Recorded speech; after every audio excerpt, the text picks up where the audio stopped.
You opened your banking app this morning, your paycheck hit. For about 10 seconds, you felt okay. Then you looked at your actual balance. After taxes, after deductions, after everything that vanished before it even landed. And something felt wrong. Not wrong like a mistake. Wrong like a system working exactly as designed. Just not for you. Here's the thing, nobody explains when you get your first job. Your paycheck was already spent before you earned it, not by you. By a structure built over decades that pulls money out of your hands at every single step. And the strangest part? Most of it is completely legal, completely invisible, and completely normalized. So today, you're going to see all of it. Your gross pay is a number almost no one actually receives. It sits at the top of your pay stub like a promise. But by the time money hits your bank account, the average American loses somewhere between 25 and 35% of that number before spending a single dollar. Think about that. $1 out of every 3. Gone before you even open your wallet. Where does it go first? Federal income tax takes the first cut. The United States runs on a progressive tax system, which means the more you earn, the higher percentage gets taxed on each additional dollar. This system was formalized with the 16th Amendment in 1913 and most recently reshaped by the Tax Cuts and Jobs Act of 2017. Most working Americans land in the 22 or 24% federal bracket. That alone is a major slice. Then comes FICA, the Federal Insurance Contributions Act. That's 6.2% of your gross pay going straight to Social Security and another 1.45% for Medicare. Your employer matches those contributions, but you never see that match. It's invisible. It exists only on paper. Then state income tax, if your state has one. California takes up to 9.3%. New York takes up to 6.85%. Even low-tax states still take something. Add in pre-tax deductions. Health insurance premiums, dental, vision, life insurance. And if your employer offers a 401k match and you participate, which you should, because it's one of the only genuinely good deals in the American financial system, that contribution also comes out before you ever see it. By the time all of that runs through the system, your take-home pay can land anywhere from 60 to 75 cents on the dollar.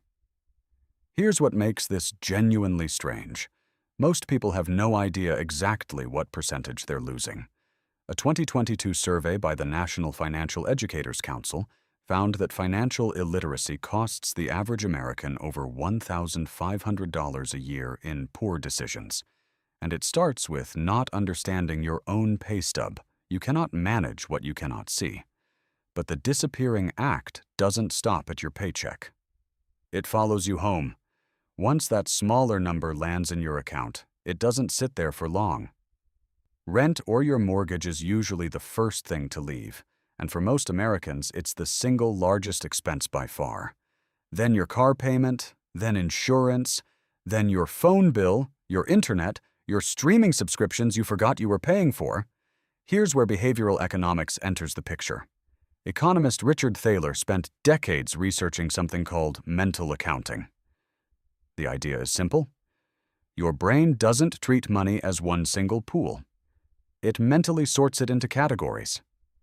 Rent money, bill money, spending money, savings money if there's anything left.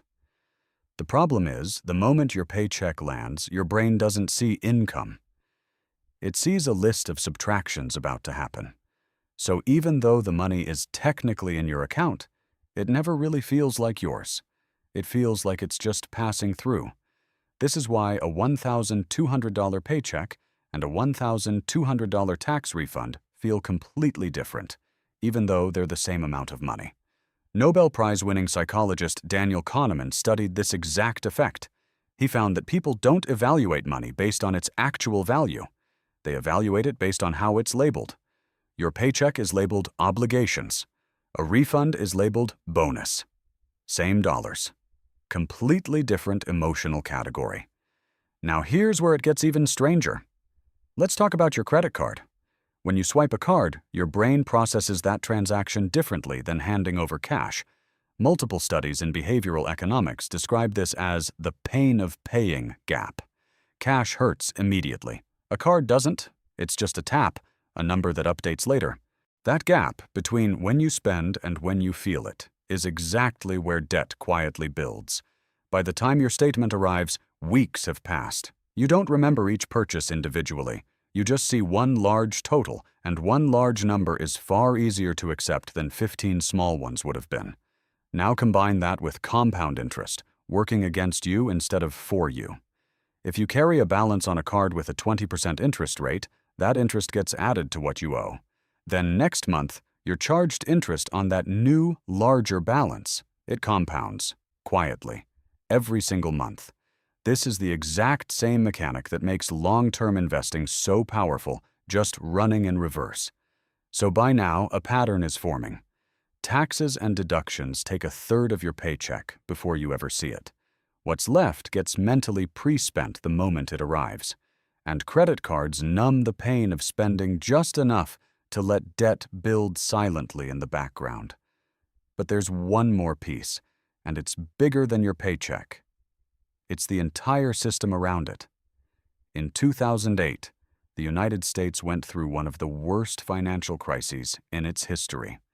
In the years that followed, the Federal Reserve, the institution that controls interest rates and the money supply, kept interest rates near zero for almost a decade to stabilize the economy. Borrowing became cheap. Saving became almost pointless because banks paid you next to nothing to keep money with them.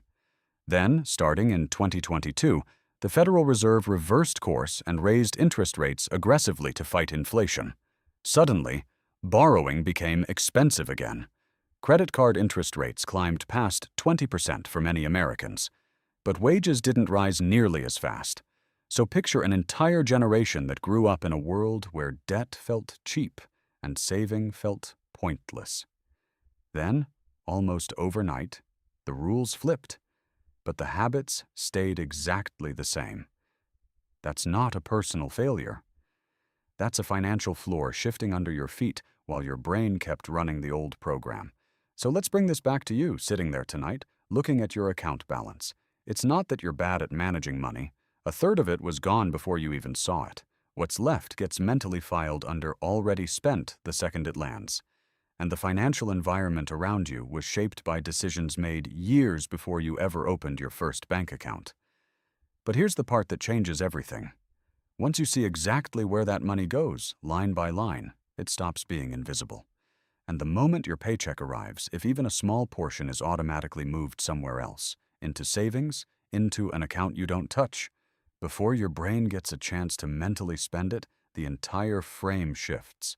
Not because the amount is huge, but because the labeling happens before the spending does. You opened your banking app this morning and felt okay for about 10 seconds before the real number showed up. But that number wasn't a mistake. It was a system, built piece by piece over more than a century, finally showing you exactly how it works. Now you know where it goes. And now, for the first time, you can decide what happens to what's left.